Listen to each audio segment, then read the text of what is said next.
وعلى آل إبراهيم إنك حميد مجيد اللهم بارك على محمد وعلى آل محمد كما باركت على إبراهيم وعلى آل إبراهيم إنك حميد مجيد.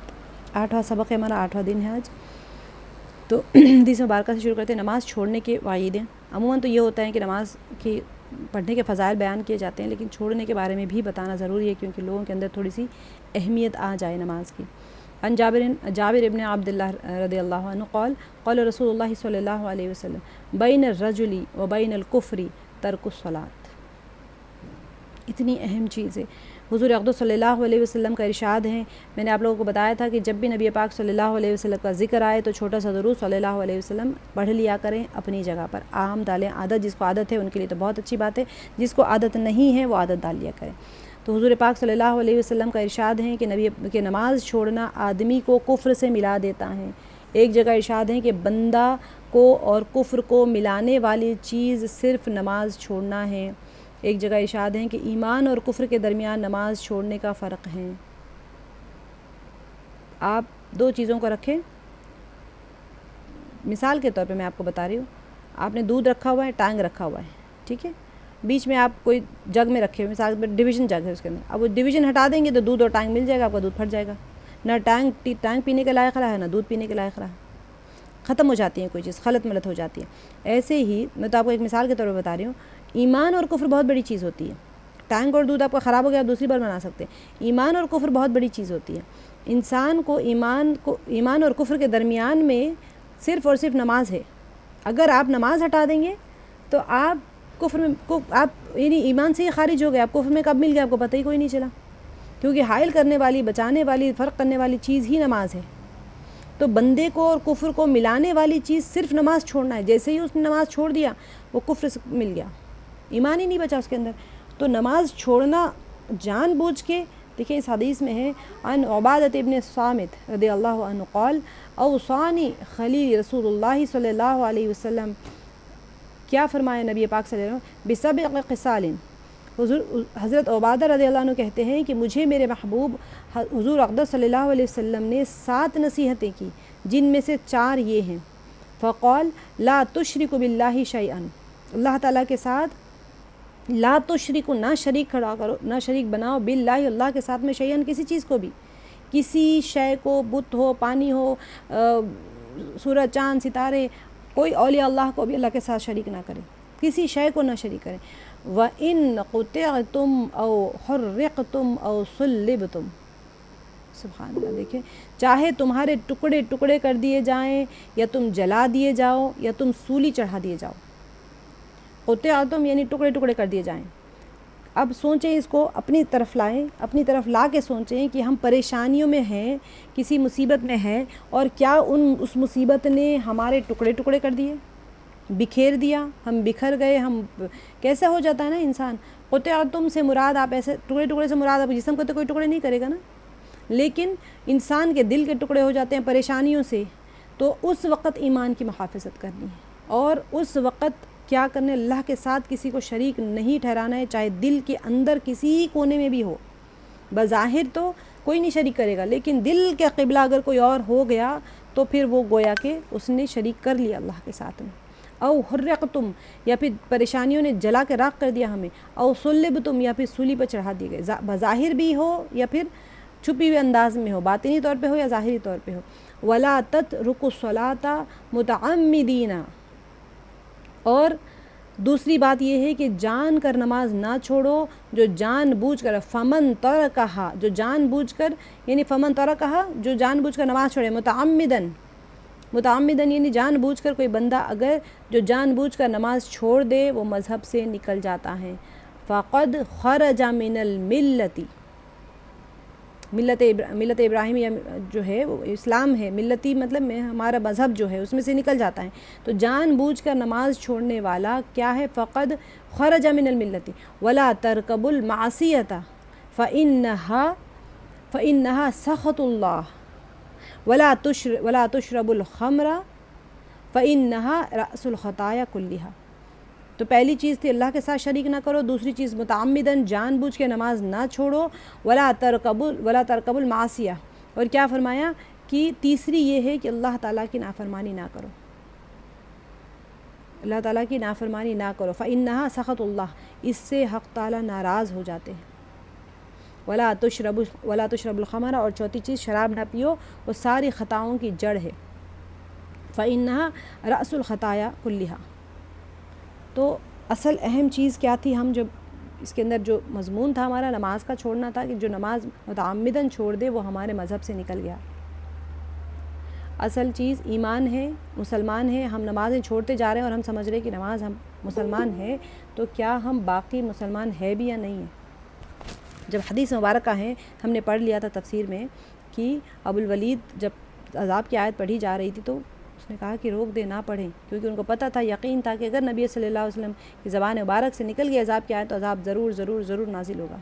اور یہاں پر حدیث مبارکہ ہے متعمداً، جو جان بوجھ کر نماز چھوڑ دے، فقد خرج من الملتی، اللہ تعالیٰ سے تہجدوں میں اٹھ کے نماز کے لیے دعا مانگے، اللہ تعالیٰ 5 وقت کی نمازوں کی توفیق عطا فرما دے۔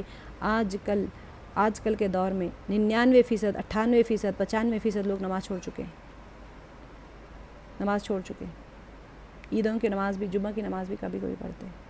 اللہ سبحانہ وتعالیٰ اگر ہماری نمازیں 5 وقت کی پابندی سے ہو رہی ہیں، اخلاص کے ساتھ ہو رہی ہیں، تو ساری امت کے لیے دعا کریں، کیونکہ امت جب انسان گناہ جان بوجھ کے کھلے عام گناہ کرتا ہے نا، معصیت کرتا ہے، تو اللہ کی نماز چھوڑ دینا سب سے بڑا گناہ ہے، تو اللہ تعالیٰ سخت ناراض ہوتے ہیں۔ اللہ کی ناراضگی کی وجہ سے ہی انسان کے نیکیوں کی جو توفیق ہوتی ہے وہ چھین جاتی ہیں، پریشانیاں اس کے اوپر اسی وجہ سے آنا شروع ہوتی ہے، کیونکہ اللہ ناراض ہو جاتے ہیں تو وہاں سے فرشتے ہٹ جاتے ہیں۔ اللہ سبحانہ وتعالیٰ ہم سب کو توفیق عطا فرمائے۔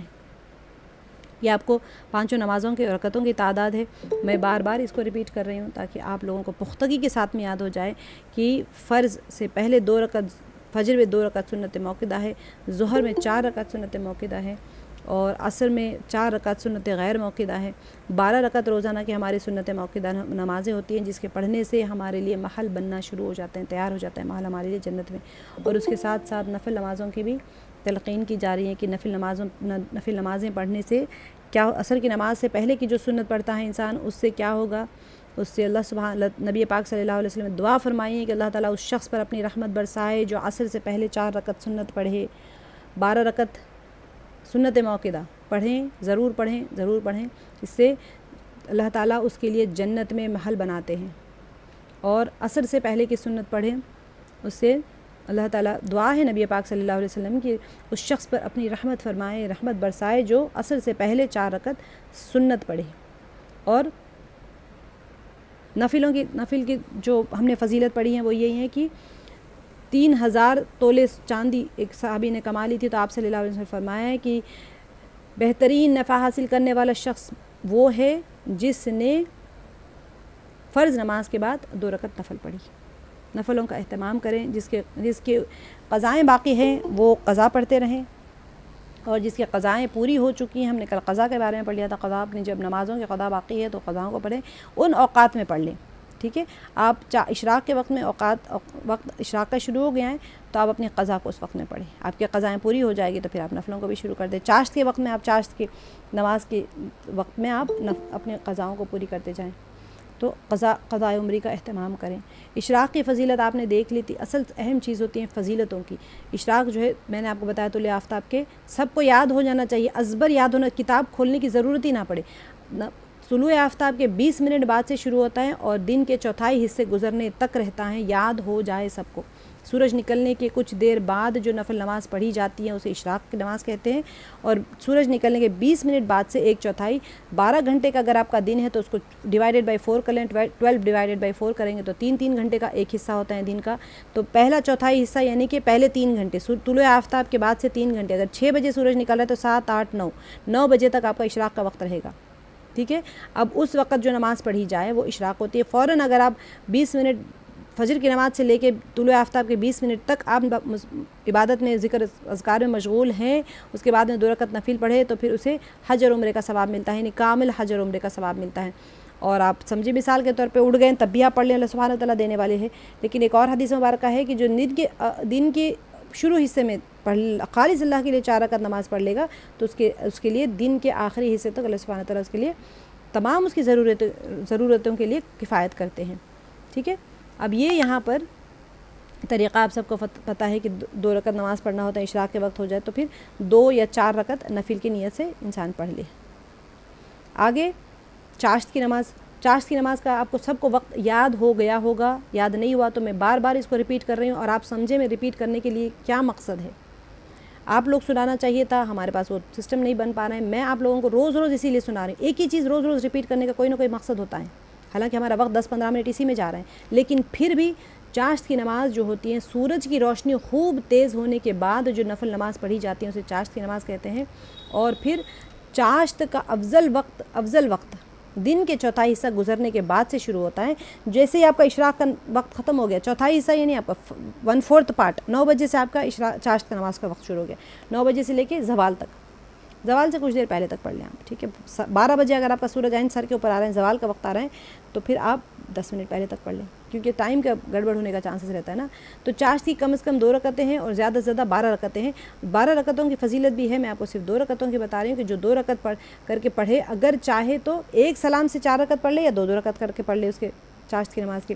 نبی پاک صلی اللہ علیہ وسلم نے فرمایا کہ جو شخص چاشت کی 2 رکعت پڑھنے کا اہتمام کرے، اس کے سارے گناہ معاف کر دیے جاتے ہیں، اگرچہ وہ سمندر کے جھاگ کے برابر، اور جسم کے 360 جوڑ ہیں، ٹھیک ہے۔ تو کوشش کر کے اللہ کے ان تمام جوڑوں کا صدقہ گردش اللہ کا شکر ادا کریں، تو چاشت کی نماز پڑھ لیں تو اس سے تمام جوڑوں کا صدقہ ادا ہو جاتا ہے، ٹھیک ہے۔ اس کی کوشش کریں، اس کو پڑھنے کی، اور دھیان سے پڑھنے کی کوشش کریں، دل لگا کے پڑھنے کی کوشش کریں۔ اللہ سبحانہ وتعالی ہم سب کو بہت زیادہ فضیلتیں ہیں، اس کی بہت زیادہ فضیلتیں ہیں، روزی کی برکت کے لیے، جوڑوں کے صدقے کے لیے، اور یہ جو سب سے اہم چیز یہ ہے کہ سارے گناہ معاف کر دی جاتے ہیں، اگرچہ سمندر کے جھاگ کے برابر کیوں نہ ہو۔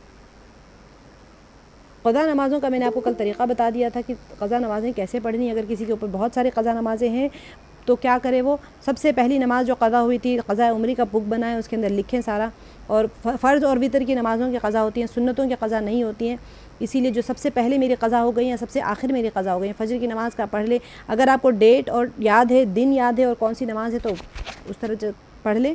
اگر دن اور تاریخ یاد نہیں ہے آپ کو کون سی نماز، تو خیر نماز تو آپ کو پتہ ہوتی ہے، کون سی نماز کس دن قضا ہوئی نہیں پتہ، تو پھر آپ کیا کریں کہ سب سے پہلی نماز جو میری قضا ہوئی ہیں وہ اس کی نیت کر کے پڑھیں۔ فجر کی نماز ہو، ظہر کی ہو، عصر کی ہو، مغرب کو، اس طرح کر کے اپنے قضاؤں کو پورا کرنے کی کوشش کریں۔ جو نفل نمازوں کے اوقات ہیں ان کے اندر آپ اپنے قضاؤں کو پڑھ لیں، ٹھیک ہے۔ اللہ سبحانہ وتعالیٰ بڑے ارحم الراحمین نے، بہت زیادہ دینے والے ہیں، آپ کو نفل کا بھی اجر دے دیں گے، آپ کو قضا کا بھی اجر دے دیں گے انشاءاللہ، کیونکہ جس کے اوپر قرض باقی رہتا ہے وہ صدقہ وہ نہیں دیتا ہے نا، زکوٰۃ نہیں دیتا، پہلا قرض ادا کرتا ہے۔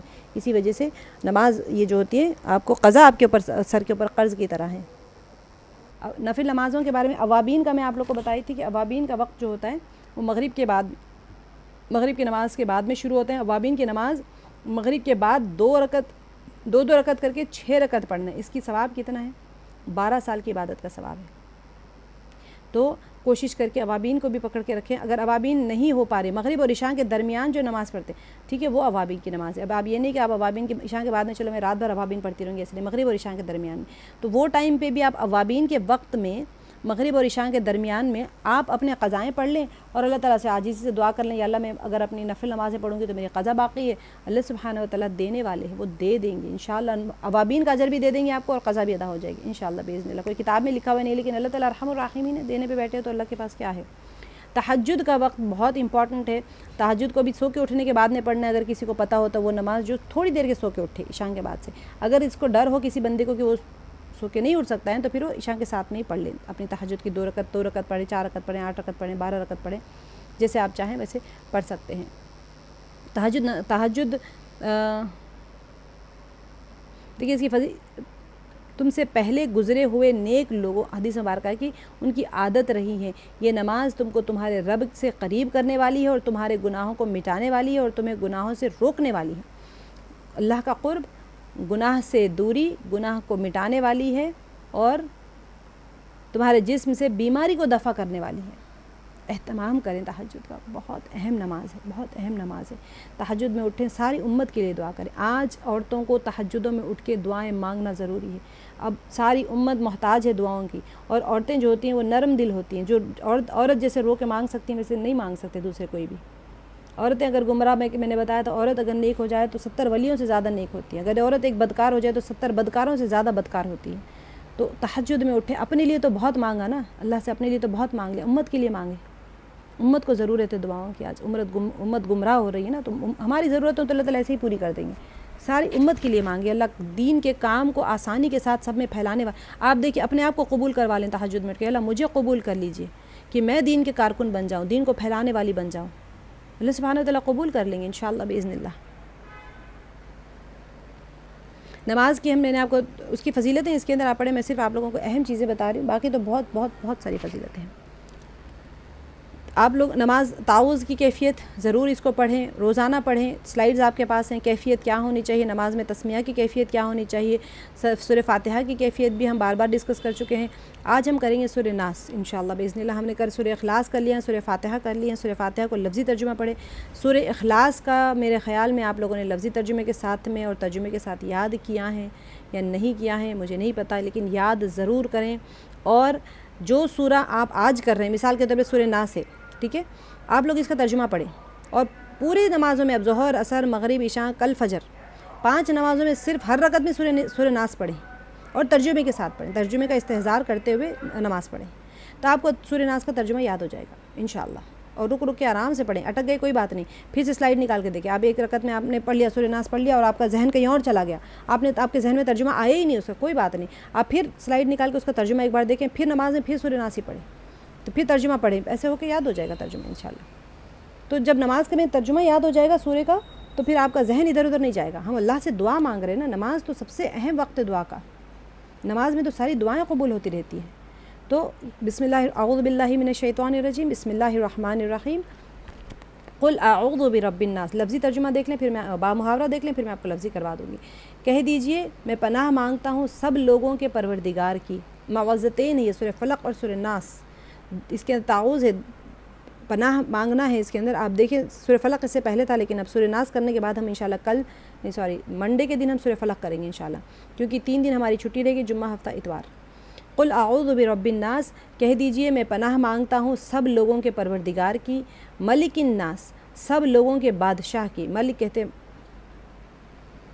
یہاں پر کھڑا ذکر کیسے آ گیا. الہ الناس, سب لوگوں کے معبود کی. من شر الوسواس الخناس, اس وسوسے ڈالنے والے شر سے جو پیچھے کو چھپ جاتا ہے. میں اس کا لفظی ترجمہ بھی آپ لوگوں کو بتاؤں گی. الذی یوسوس فی صدور الناس, جو لوگوں کے دلوں میں وسوسہ ڈالتا ہے. من الجنتی والناس, چاہے وہ جنات میں سے ہو یا انسانوں میں سے ہو.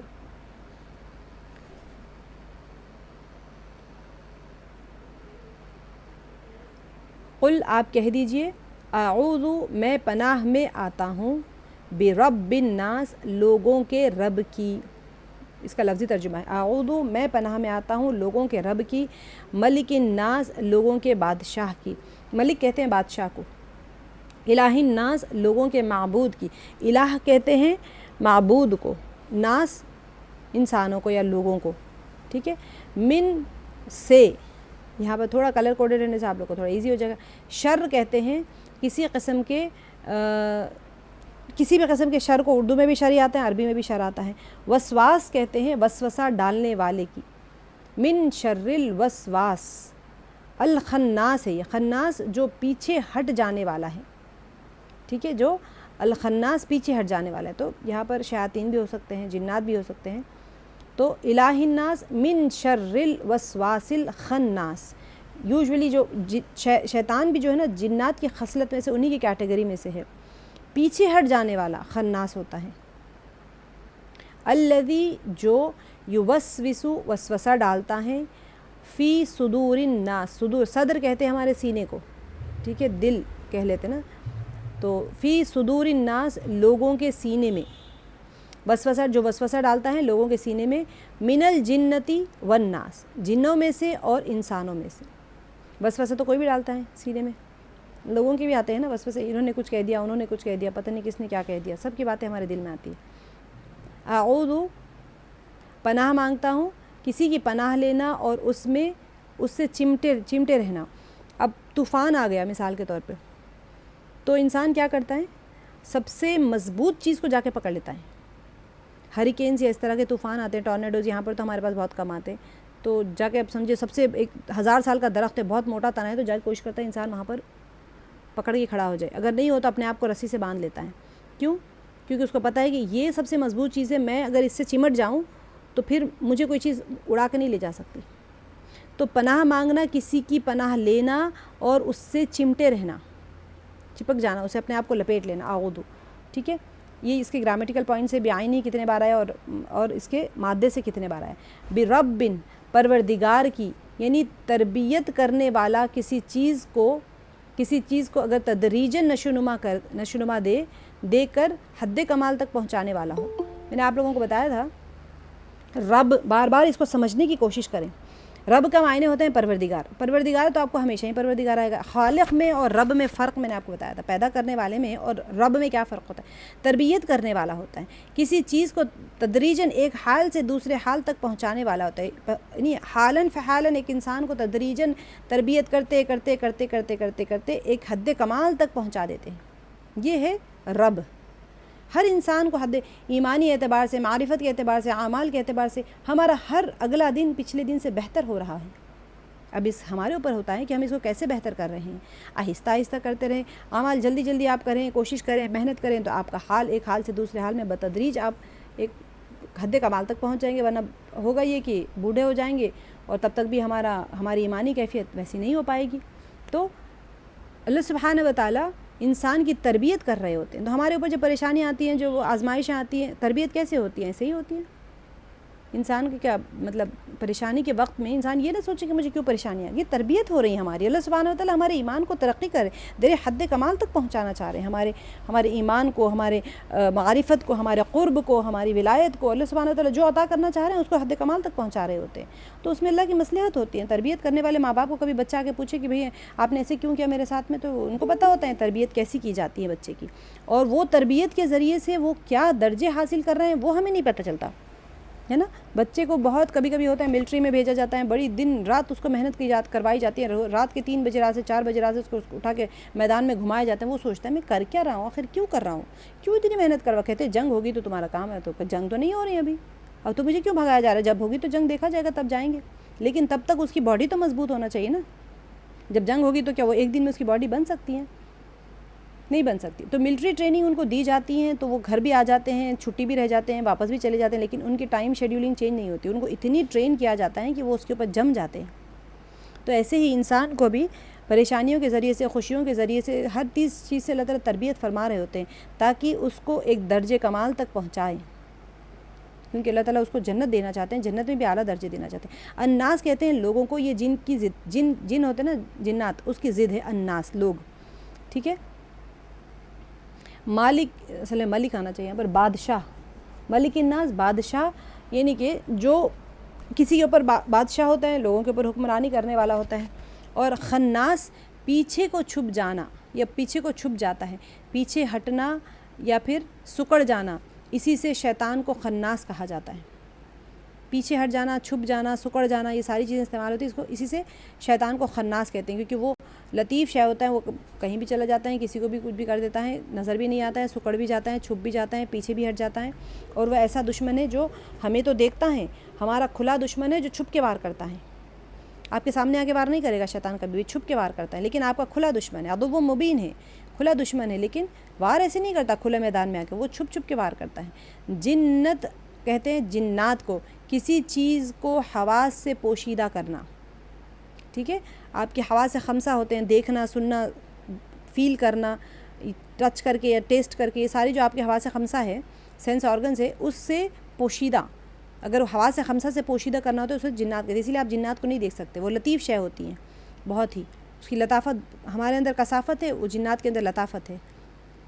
اب دیکھیں اس کا خلاصہ دیکھ لیتے ہیں. سورہ فلق کے ساتھ ہی مل کے آئے ہیں. دونوں صورتوں کا خلاصہ ہے کہ قرآن کریم کی یہ دونوں صورتیں معوذتین کہلاتی ہیں. یہ دونوں صورتیں اس وقت نازل ہوئی تھی جب کچھ یہودیوں نے حضور پاک صلی اللہ علیہ وسلم پر جادو کرنے کی کوشش کی تھی. ٹھیک ہے. اور اس کے کچھ اثرات آپ صلی اللہ علیہ وسلم پر ظاہر بھی ہو گئے تھے.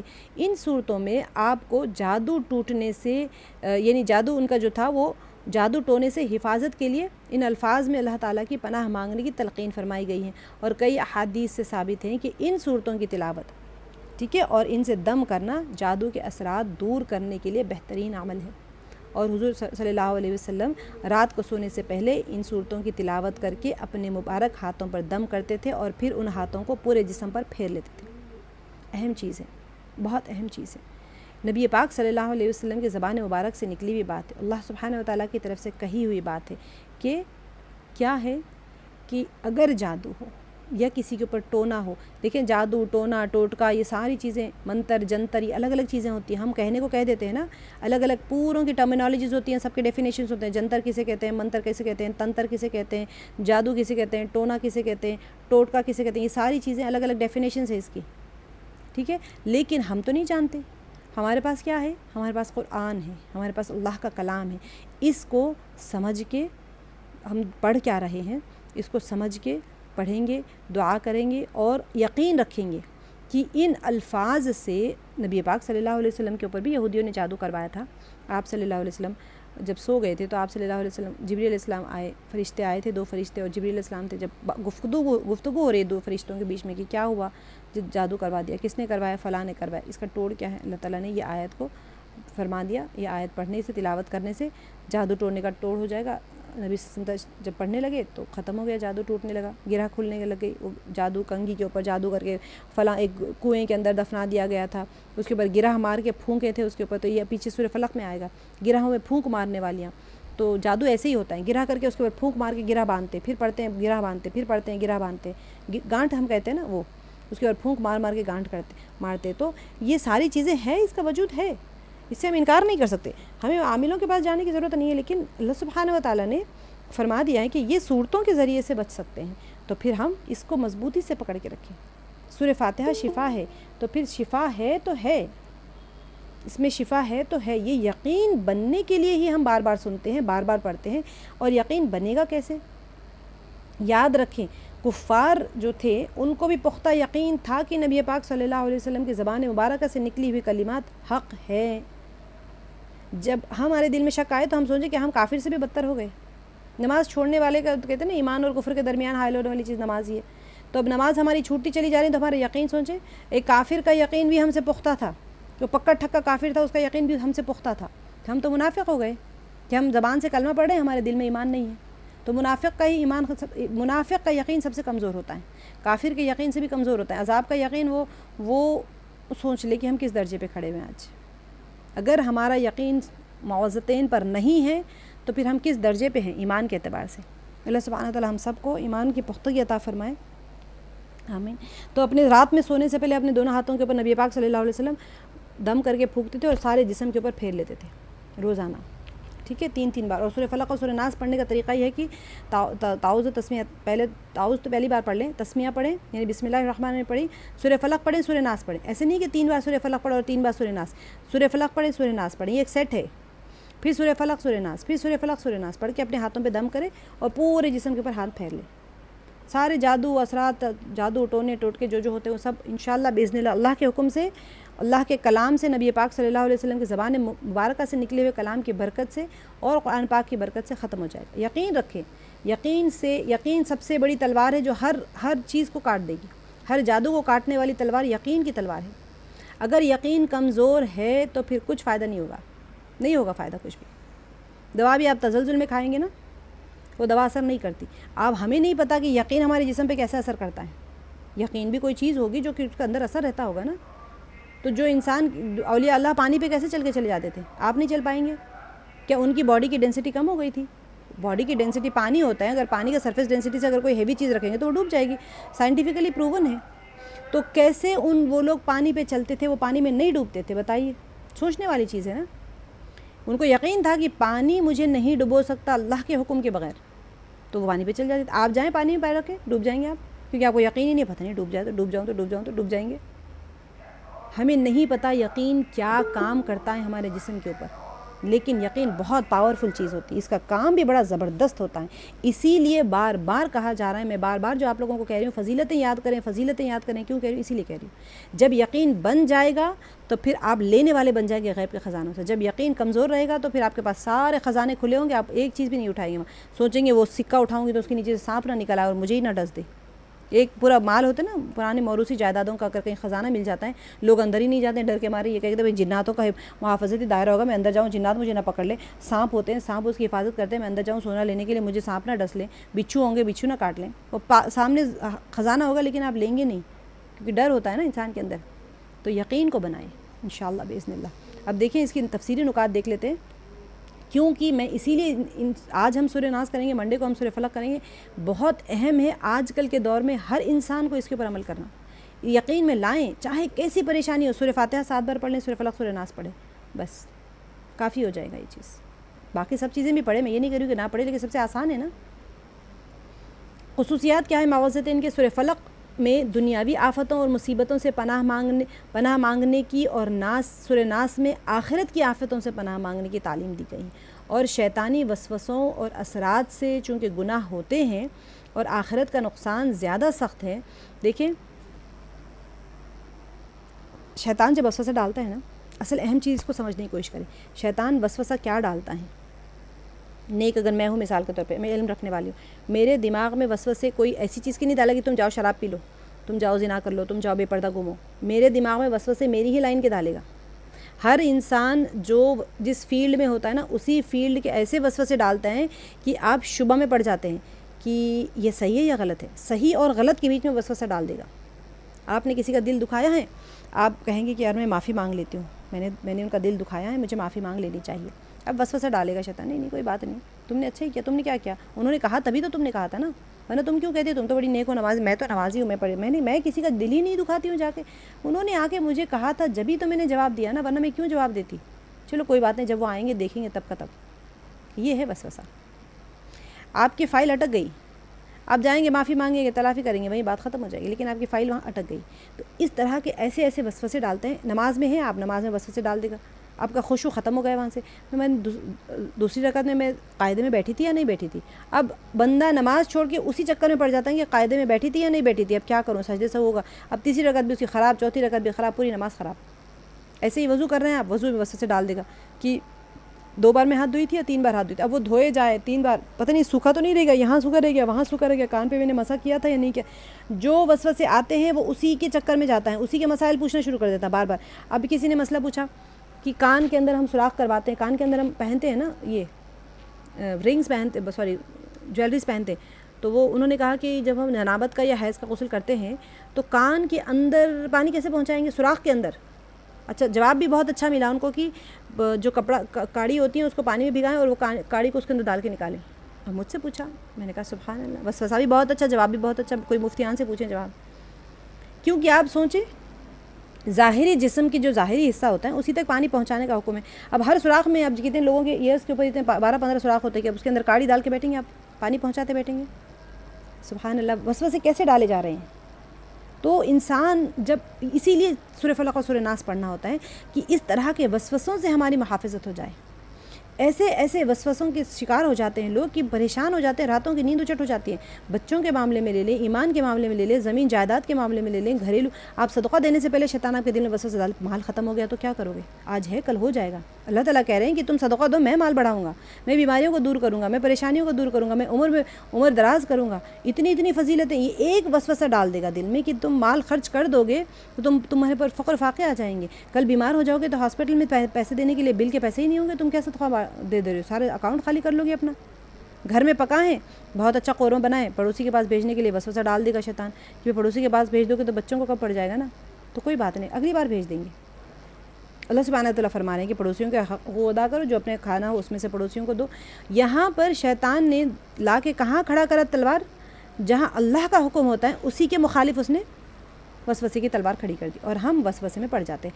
ان وساوس سے بچنے کے لیے سورہ معوذتین کو پکڑ کے رکھنا ہے مضبوطی سے. آخرت کا نقصان زیادہ سخت ہے، اس لیے اس سے بچنے کی تاکید پر قرآن ختم کیا گیا. آپ سوچیں کتنی اہم چیز ہے. قرآن شروع ہوا سورہ فاتحہ سے اور ختم ہوا معوذتین سے. وہاں پر ہم نے ہدایت مانگی تھی، اہدنا الصراط المستقیم صراط الذین انعمت علیہم غیر المغضوب علیہم ولا الضالین. وہاں پر ہم نے اللہ سے ہدایت مانگی، پوری کی پوری قرآن پاک ہدایت کے اوپر ہے.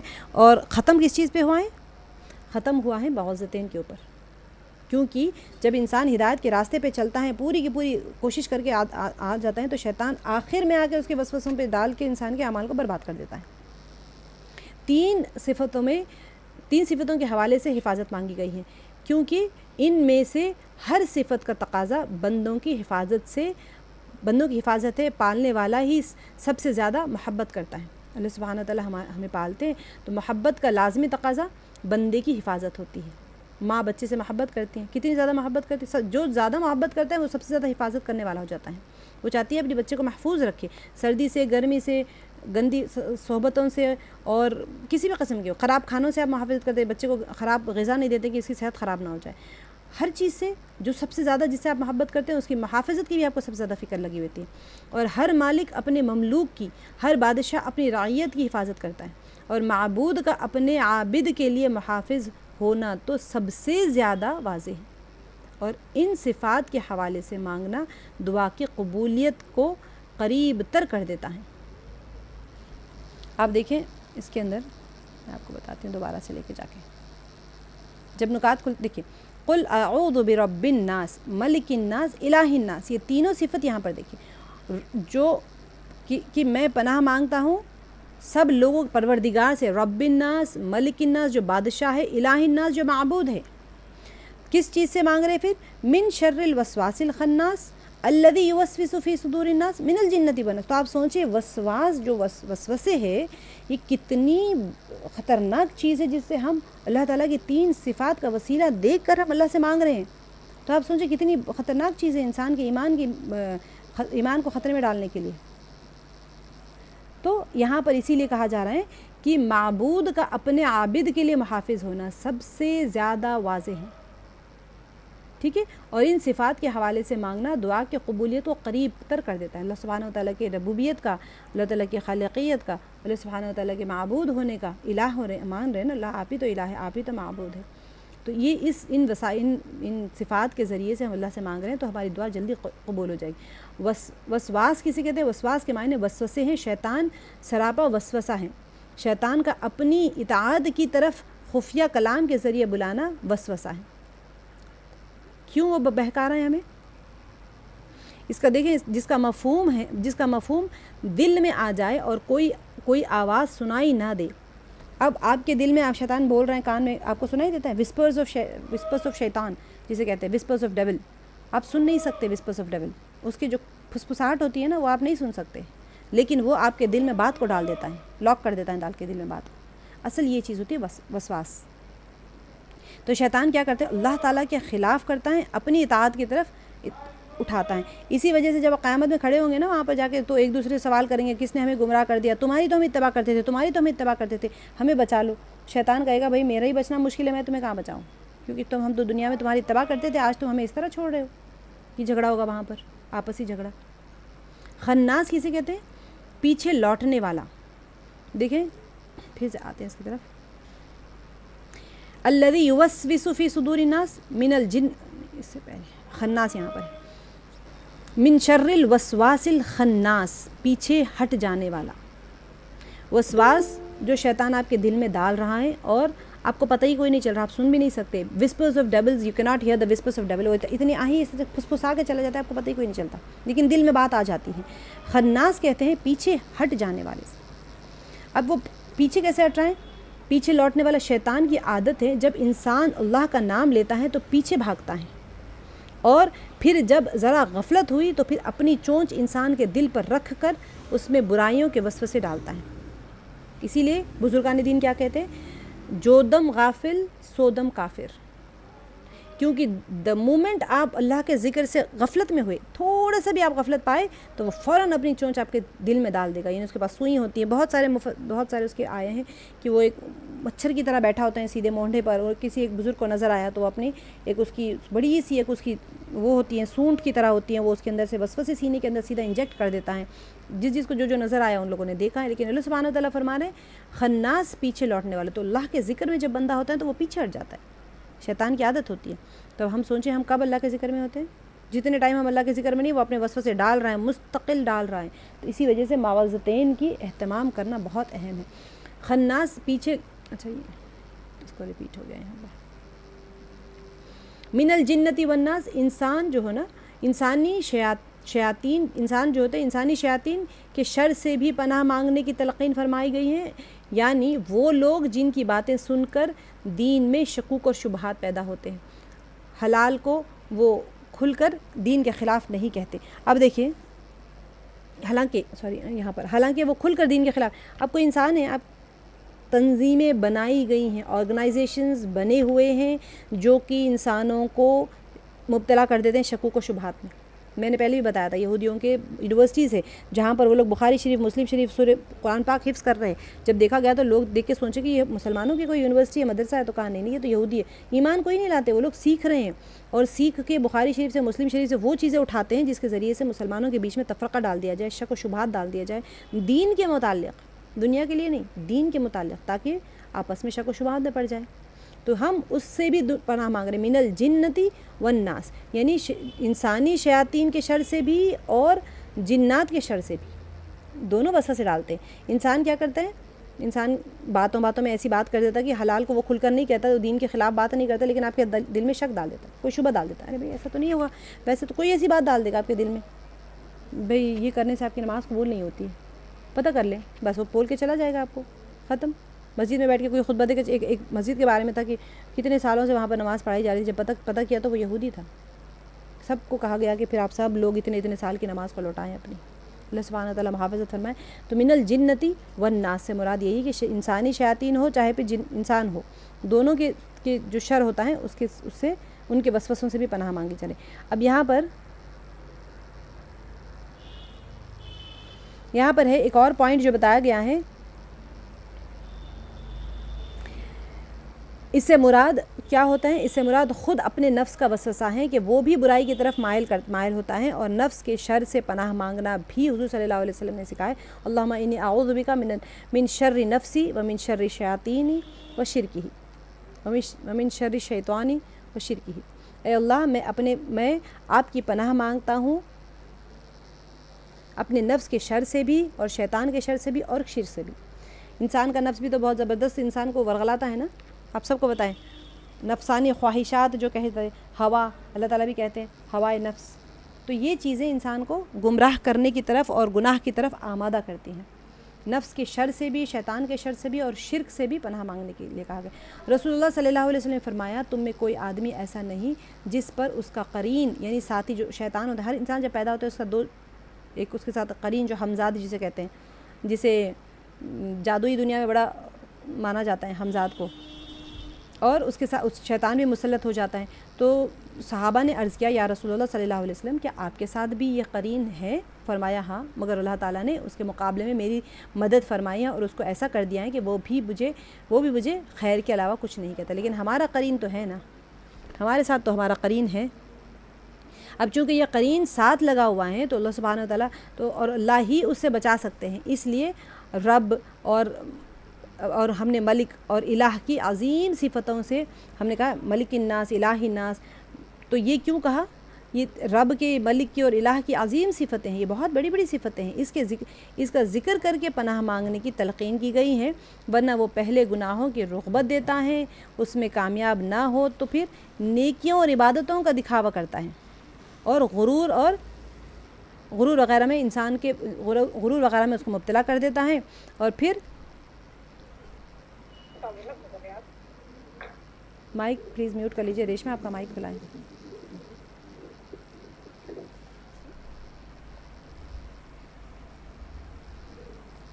تو وہ کیا کرتے ہیں، انسان کو سب سے اہم چیز ہوتا ہے غرور میں مبتلا ہو گیا، ایک تو گناہوں میں مبتلا ہو گیا، دوسرا غرور اگر آ گیا تو غرور اور تکبر کا تو آپ نے انجام دیکھ لیا ہے۔ تو اس وجہ سے انسان کو ڈال کر کیا کرتا ہے، وہ علم والوں کے دلوں میں دین سے متعلق شبہات پیدا کرتا ہے، اور علم والوں کے دل میں مائک کسی کھلائیں تو بند کر لیجیے، دین کے متعلق شبہات پیدا کرتا ہے، کرنے کی کوشش کرتا ہے، ہر کسی کو ہر وقت اس سے چوکنا ہے، ہر انسان جو انسان جس فیلڈ میں ہوتا ہے اس کو اسی فیلڈ کے مطابق وہ شبہات پیدا کرتا ہے۔ تو ہر انسان کو یہ کوشش کرتے رہ رہے ہمیشہ، اور دوست ہو، چاہے میڈیا ہو، موسیقی ہو، ٹی وی ہو، انٹرنیٹ ہو، اخبار ہو، رسالے ہو، جو بھی ہوتے ہیں، جو بھی دین سے، اللہ کی یاد سے دور کرتے ہیں، ان سب سے بچنے کا منصوبہ بنائیں اور اللہ سے مدد مانگنا ہے، کیونکہ انہی کے ذریعے سے ہم تو پڑھتے ہیں، ہمیں پتہ ہی نہیں چلے گا کہ اللہ تعالیٰ نے کن کن شرور سے، کن کن وساوس سے ہماری پناہ ہمیں بچا لیا ہے، چاہے انسانوں کے ذریعے ہو، چاہے شیاطین کے ذریعے ہو۔ اللہ تعالیٰ کا فرمان ہے کہ شیطان کا جو چال ہوتی ہے، قید کہتے ہیں اس کی چال بازیوں کو، اس کی چال بازیاں، اس کے جو پلاننگز ہوتے ہیں، اس کے جال جو ہوتے ہیں وہ بہت کمزور ہوتے ہیں۔ تو سورہ نحل میں بھی اعوذ باللہ پڑھنے کا حکم دیتے وقت میں یہ بھی فرمایا ہے کہ مؤمنین پر اور اللہ پر بھروسہ کرنے والوں پر اس کا زور نہیں چلتا، جو مومنین اللہ تعالیٰ پر بھروسہ کرتے ہیں اس کے اوپر شیطان کا زور نہیں چلتا۔ تو پھر کیا کرنا چاہیے؟ جو اس کو رفیق اور شریک مانتے ہیں اس کا زور انہی کے اوپر چلتا ہے۔ تو استعاذے کی پوری تشریح کے تعوذ کی تشریح دوسرے بڑی کتابوں میں موجود ہے، ہمارا کیونکہ یہاں پر ایک سورہ کے ساتھ ساتھ دوسرے بھی ہوتے ہیں، اسی وجہ سے امید ہے آپ لوگوں کو سورہ ناس کی باریکیاں سمجھ آ گئی ہیں۔ انشاءاللہ سورہ فلق بھی جب ہم کریں گے تو آپ لوگوں کو یقین پختہ ہو جائے گا کہ ہم اللہ سے ان وساوس جو خناس ہے اور انسان ہیں، ان کے جتنے بھی چاہے جنات ہو چاہے انسان ہو، ان کے ذریعے سے ڈالے گئے وسوسوں سے پناہ مانگنا کتنا اہم ہے۔ آج کی جو سب سے بڑی ضرورت ہے وہ یہی ہے، سورہ فلق اور سورہ ناس کو ہرگز نہ چھوڑیں، بلکہ ہر نماز کے بعد نہیں پڑھ لیں عادت ڈالنے کے لیے۔ قومہ کی کیفیت، رکوع کی کیفیت، ساری اس کے اندر سجدے کی کیفیات ہے، سجدے کی تسبیح ہے، احکام و مسائل ہم دیکھ لیتے ہیں کہ ننگے سر نماز پڑھنے کا حکم کیا ہے۔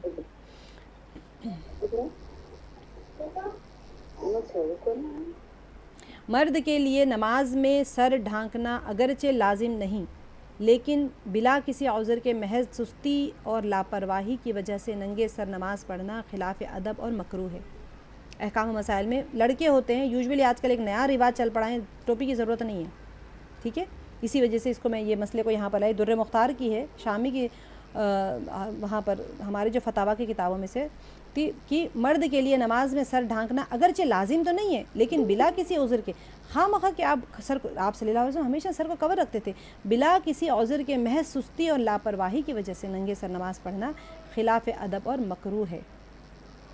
اچھا، مکہ معظمہ سے باہر رہنے والوں کا قبلہ کیا ہو؟ ہمارا جیسے مثال کے طور پہ مکہ معظمہ کے علاوہ دنیا کے دیگر مقامات پر رہنے والوں کے لیے عین کعبے کی طرف رخ کرنا لازم نہیں ہے، بلکہ سمت قبلے کی طرف رخ کر لینا کافی ہے۔ سمت یعنی ڈائریکشن، آپ اینگل بالکل ایسے رکھ رہے کہ 1 ڈگری بھی آپ مول ایسے نہیں ہے، سمت آپ کی ڈائریکشن آپ کا اس طرف ہونا چاہیے، ٹھیک ہے۔ جیسے ہمارے ہندوستان میں جانب مغرب ہوتا ہے، اب ویسٹ بہت بڑا ہوتا ہے، آپ کہیں بھی تھوڑا اینگلز چینج ہوتے رہتے ہیں، لیکن ویسٹ کی طرف اگر آپ رخ کر لیں تو کافی ہو جائے گا۔ کعبے کے اندر یا چھت پر نماز پڑھنے والے کا قبلہ کیا ہو؟ اب خیر کوئی تو ابھی پڑھتا نہیں ہے، لیکن آپ کو پتہ ہونا چاہیے کہ کعبہ شریف جو ہوتا ہے اس کے اندر یا چھت پر جو تنہا نماز پڑھنے والا شخص کسی جانب بھی رخ کر کے نماز پڑھ سکتا ہے، وہاں پر رہتے ہوئے ہر جانب اس کے لیے قبلہ ہے، کعبے کے اندر یا پھر چھت کے اوپر کوئی پڑھ رہا ہے تو۔ اچھا، سمت قبلہ معلوم نہ ہو تو کیا کریں؟ آپ کو نہیں پتہ، آپ کہیں چلے گئے، ایران میں ہے آپ مثال کے طور پہ، آپ کو نہیں پتہ اس کی سمت کیا ہے۔ اگر کوئی شخص مثلا سفر میں ہو اور اسے سمت قبلہ معلوم نہ ہو اور نہ ہی کوئی بتانے والا موجود ہو تو کیا کرے؟ تحری کر لے۔ تحری یعنی اب خود سے ڈیسائیڈ کر لے کہ کدھر ہوگا، اب دیکھ لیں کچھ نہ کچھ، سورج ہے ادھر ہے تو وہاں ہے تو کیسے ہو۔ اگر انڈیا میں آپ ٹریول کر رہے ہیں، ٹرین میں جا رہے ہیں، بس میں جا رہے ہیں، کہیں پر میدان میں کھڑے، آپ کو نہیں پتہ چل رہا کہ قبلہ کدھر ہے، تھوڑا سا تحری کر لیں، دیکھ لیں کہ تھوڑا انسان کو اندازہ ہو جاتا ہے، تو اس پر تحری کرنا اس پر فرض ہے، یعنی قبلے کی تعین میں غور و فکر اور علامات اور قرائن کا جائزہ لے کر نماز پڑھنا اس پر لازم ہو جائے گا۔ تھوڑا سا دیکھ لیں سورج کا ڈائریکشن کدھر ہے، صبح کا وقت ہے تو بھی سورج ادھر سے نکل رہا ہے تو مغرب اس طرف ہوگی، اگر اب شام کا وقت ہے تو آپ سوچ لیں کہ سورج کی طرف رخ کر لیں، اچھا یہاں سے نکلا ہے تو پھر یہی مغرب ہوگی، کوئی نہ کوئی تھوڑی علامات دیکھ کے تحری کر لیں، اس کو کہتے ہیں تحری کرنا، ٹھیک ہے۔ اب دیکھیں نماز کے بعد قبلے کی غلطی کا علم ہوا، آپ نے نماز پڑھ لی، اگر کسی شخص نے تحری کر کے کسی طرف نماز پڑھی، پھر نماز سے فراغت کے بعد علم ہوا کہ اس نے غلط رخ میں نماز پڑھی ہے، تو پھر نماز صحیح ہو گئی، لوٹانے کی ضرورت نہیں ہے، ٹھیک ہے۔ آپ نے کہیں تحری کر لی، نماز پڑھ لی، اب کسی نے کہا بھائی یہاں پر تو قبلہ ہی نہیں ہے، کسی کا مائک کھلائیں پلیز، بند کر لیجیے۔ تو اب دوران نماز کسی کو معلوم ہوا کہ قبلہ دوسری طرف ہے، اگر تحری کر کے نماز شروع کر دیے، پھر دوران نماز ہی معلوم ہو گیا کہ قبلہ دوسری جانب ہے، تو پھر نماز ہی میں اس جانب گھوم جائیں، ٹھیک ہے، اثر نو لوٹانے کی ضرورت نہیں ہے۔ اگر آپ سمجھے کسی کو دیکھ رہے ہیں مثال کے طور پہ کہ یہ اس طرف پڑھیں، آپ کو پتہ ہے کہ ادھر قبلہ ہے، تو ان کو پلٹا دیں نماز میں، جانی نماز کو بھی پلٹا دیے، ان کو بھی پلٹا دیے، نماز پھر سے لوٹانے کی ضرورت نہیں ہے۔ جس تیسری رکعت میں بھی اگر آپ پلٹا دیے تو ان کی نماز مکمل ہو جائے گی، پھر تین رکعت کو واپس پلٹانے کی ضرورت نہیں ہے۔ ٹھیک ہے. اچھا ہماری جو اسلامی تربیت و سیرت کا ہے بہت تھوڑا سا میں لے رہی ہوں آپ کو. کل جو میں بتائی تھی حضرت بی بی آمنہ رضی اللہ عنہ کا انتقال کا بتائی تھی کہ آپ صلی اللہ علیہ وسلم 6 سال کی عمر کے تھے کہ والدہ محترمہ کا انتقال ہو گیا. اب آپ صلی اللہ علیہ وسلم 8 سال کے تھے کہ ان کے دادا کا بھی انتقال ہو گیا تھا کہ آپ صلی اللہ علیہ وسلم کو بہت پیار کرتے تھے آپ کے دادا حضرت. تو انہوں نے آپ صلی اللہ علیہ وسلم کی پرورش کی, بہت محبت سے پالا. 8 سال کے ہوئے تو دادا محترم کا بھی وہ بھی چل بسے. عبد المطلب دادا تھے, وہ بھی چل بسے. مرتے وقت میں آپ صلی اللہ علیہ وسلم دادا نے کیا کیا تھا, آپ صلی اللہ علیہ وسلم کو حضرت ابو طالب کے حوالے کر دیا تھا. چچا تھے حضرت ابو طالب, آپ صلی اللہ علیہ وسلم کے چچا جان تھے, اور آپ کے کئی چچا تھے. ابو طالب ان سب سے اچھے تھے, آپ صلی اللہ علیہ وسلم سے محبت کرتے تھے, ہمیشہ ساتھ لیے پھرتے تھے, تو بہت زیادہ پیار کرتے تھے, کسی طرح کی تکلیف نہ ہونے دیتے تھے. ابو طالب جو ہے حضرت علی رضی اللہ عنہ کے والد ہے. حضرت علی رضی اللہ عنہ نبی پاک صلی اللہ علیہ وسلم کے چچا زاد بھائی بھی ہیں, اور حضرت بی بی فاطمہ کے شوہر بھی ہیں. تو آپ صلی اللہ علیہ وسلم نے اپنی بیٹی کو حضرت علی رضی اللہ عنہ کے نکاح میں دے دیا, حالانکہ چچا زاد بھائی ہے, وہ سگے چچا زاد بھائی ہیں. بہت دیر بعد میں پیدا ہوئے تھے آپ سے حضرت علی رضی اللہ عنہ. تو بہت زیادہ چاہتے تھے حضرت ابو طالب آپ صلی اللہ علیہ وسلم کو, سارے چچاؤں کے باوجود. تو سوچے دنیا میں آنے سے پہلے والد کا انتقال ہو گیا, 6 سال کی عمر میں والدہ کا انتقال ہو گیا, 8 سال کی عمر میں دادا کا انتقال ہو گیا, اس کے بعد میں پرورش پا رہے ہیں چچا کے ہاتھوں میں. اور اللہ سبحانہ و تعالیٰ نے کہاں پروان چڑھانا تھا, وقت کے نبی تھے. اب اللہ تعالیٰ نے اتنی اونچائی پہ پروان چڑھانا تھا, ایسے نہیں کہ صرف وقت کے نبی تھے, بلکہ معراج میں عروج ایسا ہوا کہ عرش پہ بلانا تھا. اس کے باوجود تکالیف کتنی سخت ترین, کوئی اپنا نہیں, کچھ نہیں, ایک یتیمی کی زندگی تھی, سارا کچھ تھا. اتنے سخت ترین دور کے بعد میں بھی آپ صلی اللہ علیہ وسلم شکر گزاری میں سب سے آگے, عبادت گزاری میں سب سے آگے. آپ صلی اللہ علیہ وسلم کا کوئی ثانی نہیں. آپ صلی اللہ علیہ وسلم نے ہمیں ایسا نمونہ حیات سکھا دیا کہ کوئی انسان یہ نہیں کہہ سکتا کہ میری مسائل اس سے بڑے ہیں. آپ صلی اللہ علیہ وسلم کی جب نبوت کا اعلان فرمایا تو کیا بیٹیوں کے ساتھ میں کیا ہوا, ساری بیٹیوں کو خود اپنے ہاتھوں سے تدفین فرمایا, سوائے بی بی فاطمہ رضی اللہ عنہا کے. کیسی تکلیف گزاری, اپنے وطن کو چھوڑ کے ہجرت کر کے مدینے جانا پڑا, اتنا تنگ کیا, سارا کچھ کیا. کوئی بندہ روئے زمین پہ ایسا ہو ہی نہیں سکتا جو یہ کہے کہ میری تکلیف نبی پاک صلی اللہ علیہ وسلم کی تکلیف کے مقابلے میں زیادہ ہے. 3 دن گھر میں کچھ نہیں پکتا تھا, کئی چاند ہو جاتے تھے گھر میں, 2 کالی چیزوں کے علاوہ کچھ نہیں ہوتا تھا کہ کھجور اور پانی. حضرت بی بی عائشہ رضی اللہ عنہ سے پوچھا گیا کہ سب سے مرغوب غذا آپ صلی اللہ علیہ وسلم کی کیا ہوتی تھی گھر میں؟ جو کی روٹی, جو بنا چھنے ہوئے آٹے کی ہوتی تھی. اگر گھی کی یعنی ڈبے میں گھی ہوتا تھا تو کہ تلچھٹ میں تو تھوڑا سا گھی ہوتا, ہم لگا دیتے تو آپ صلی اللہ علیہ وسلم شوق سے نوش فرما لیتے تھے. ایک دن روزہ رکھو تو ایک دن خالی پیٹ رہنا, ایک دن کھانا کھا لے پیٹ بھر کے, تو اگلے دن بھوکے رہنے کو پسند فرماتے تھے. جبکہ 2 جہان کے بادشاہ, ساری کائنات غلام مطیع بنی ہوئی ہے, ہمیں ایک زندگی کا نمونہ سکھا دی ہر پریشانی میں. حضرت بی بی فاطمہ رضی اللہ عنہ جب غلام اور یا باندی مانگنے کے لیے گئی تھی, آپ صلی اللہ علیہ وسلم نے فرمایا کہ میں آپ کو اس سے بہتر چیز نہ بتا دوں, اور وہ تسبیح فاطمہ سکھا کے بھیج دی. سبحان اللہ 33 مرتبہ, الحمد للہ 33 مرتبہ, اللہ سبحان اللہ الحمد للہ 33 مرتبہ, لا الہ الا اللہ 1 مرتبہ, اور کہا کہ یہ غلام سے بہتر ہے. ہم عورتوں کو روزانہ پڑھنا چاہیے, ہر نماز کے بعد پڑھیں تسبیح فاطمہ, سونے سے پہلے ضرور پڑھیں, ہر نماز کے بعد 33 34 مرتبہ ضرور پڑھیں. کیونکہ یہ حضرت بی بی فاطمہ رضی اللہ عنہ فرماتی تھی کہ سب سے مشقت بھرا کام مجھے وہ گھوڑے کا غذا دینا ہوتا تھا, کیونکہ کھجور کے گٹھلیوں کو بھگوتے تھے رات بھر, اس کو کوٹتے تھے, پھر گھوڑے کی خدمت سب سے مشکل لگتی تھی ان کو. خود اپنے ہاتھوں سے پانی سینتے تھے, ہاتھوں پہ گٹھے پڑ گئے تھے, چکی میں آٹا پیستے تھے, سینے میں سینہ کھنچ جاتا تھا, وہ گھوڑے کی خدمت, یہ جو بڑی مشقتوں والے کام تھے. اور کون ہے حضرت بی بی فاطمہ رضی اللہ عنہ, جنت کی دیکھیں, جنت کی خاتون جنت, سارے حسنین رضی اللہ عنہما کون ہیں, حضرت بی بی فاطمہ رضی اللہ عنہ کا کیا مقام اور مرتبہ ہے. سارا اتنا کچھ رکھنے کے باوجود کیسی زندگی گزار کے گئے ہیں, اور ہمارے پاس اتنی ساری نعمتوں کے باوجود ہمارے پاس کتنے زیادہ شکایتیں ہوتی ہیں کہ ہمیں یہ میسر نہیں ہوا, وہ میسر نہیں ہوا. اب سوچیں کل قیامت میں حضرت بی بی فاطمہ رضی اللہ عنہ کے ساتھ کھڑے ہوں گے, کیا جواب دیں گے وہاں پر؟ نبی پاک صلی اللہ علیہ وسلم نے کیا تحفہ دیا تھا؟ تسبیح فاطمہ کا. آپ لوگ ماشاءاللہ یہاں پر سب کام کرنے والے ہیں, روزانہ تسبیح فاطمہ کا اہتمام کریں. 33 مرتبہ سبحان اللہ, 33 ٹائمز, 34 ٹائمز, 100 ٹائمز ہو جائے گا. روزانہ پڑھیں. ایک غلام آپ کتنے کام والے رکھیں گے؟ آج کل تو سب گھر میں سب سے پہلے ڈسکشن ہوتا ہے کلمے نماز کے بعد میں ڈسکشن ہوتا ہے کام والوں کا. تو ان کے محتاجی سے اللہ سبحانہ و تعالیٰ ہم سب کی محافظت فرمائے. ضرور تسبیح فاطمہ پڑھیں. خواتین کے لیے خاص طور سے دو کام اہم کریں. خیل اللہ کا اہتمام کریں اور تسبیح فاطمہ کا اہتمام کریں. خیل اللہ آپ کی باڈی کو انرجائز کرتا ہے. ابھی آپ لوگ ماشاءاللہ بیٹھے ہوئے ظہر کی نماز ابھی کلاس ختم ہوتی ہے, ظہر کی نماز پڑھ لیں, کھانا کھا لیں, 10 منٹ 5 منٹ کچھ بھی ہو نیت کر کے خیل اللہ کی لیٹ جائیں. لیٹ نہ سکیں, آفیسز میں ہوتے ہیں, ڈیوٹیز پہ ہوتے ہیں, 5 منٹ آنکھ بند کر کے بیٹھ جائیں. ٹیچرز ہوتے ہیں ٹیبل پہ سر رکھ کے 5-10 منٹ لنچ کے بعد میں بیٹھ جائیں. خیل اللہ کی نیت کریں. لیکن دوپہر میں جو ظہر کے بعد میں سونا ہوتا ہے وہ خیل اللہ ہوتا ہے, تو آپ سو جائیں 10 منٹ 5 منٹ 2 منٹ جتنا وقت ہو سکتا ہے نیت کر کے آپ آرام کر لیں. آپ کی باڈی انرجائز ہو جاتی ہے. اور تسبیح فاطمہ کو ہرگز نہ چھوڑیں. انشاءاللہ باذن اللہ اللہ سبحانہ و تعالیٰ تمام مسائل کا حل اسی میں ہوتا ہے. آپ کو ہر چیز میں نبی پاک صلی اللہ علیہ وسلم نے جب بی بی فاطمہ رضی اللہ عنہا کو یہ تحفہ دیا ہے تو سوچیں اس کی کتنی اہمیت ہوگی.